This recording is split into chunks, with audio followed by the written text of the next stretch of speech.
তরকারি দিয়ে রান্না করবো তো সবজি দিয়ে, তার জন্য আমি এরকম করে এই বাজিটা করবো। হলুদ কম হয়েছে না? না, হলুদ ঠিক আছে। হলুদ এখানে যদি কম দেখা যাইতেছে তাহলে এর মধ্যে গেলে সুন্দর লাগবে।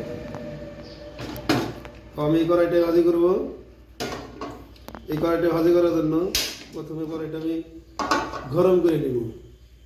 গরম করে নিয়ে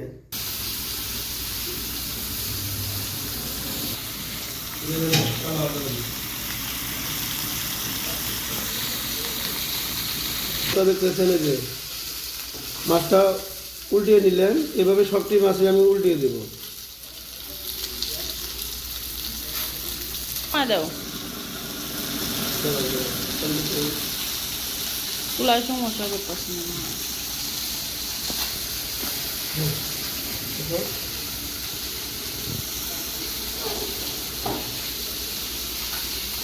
আমি সবগুলো মাছই ভালোভাবে উল্টিয়ে নিয়েছি।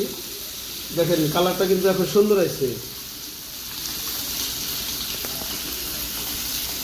এই যে স্পেশাল বাবুর্চি আজকে রাঁধুনির স্পেশাল বাবুর্চি রান্না করতেছে। রান্না কিন্তু আমার খুবই ভালো হয়, যদি রেগুলার রান্না করি নাই। মানুষ বলে যে ছেলে মানুষ রান্না করতে পারে না, আমি যথেষ্ট ভালো পারি। ওদের সাথে তো ভালো পারি, ওদের রান্না ভালো লাগে না। আপনারা কি দেখেন, ওদের রান্না করতে ভালো হয় রান্নাতে। এখন মাছটা ভাজি হয়ে গেছে, তো আপনারা দেখতেছেন এই যে মাছ ভাজি হয়ে গেছে, দেখা যাচ্ছে।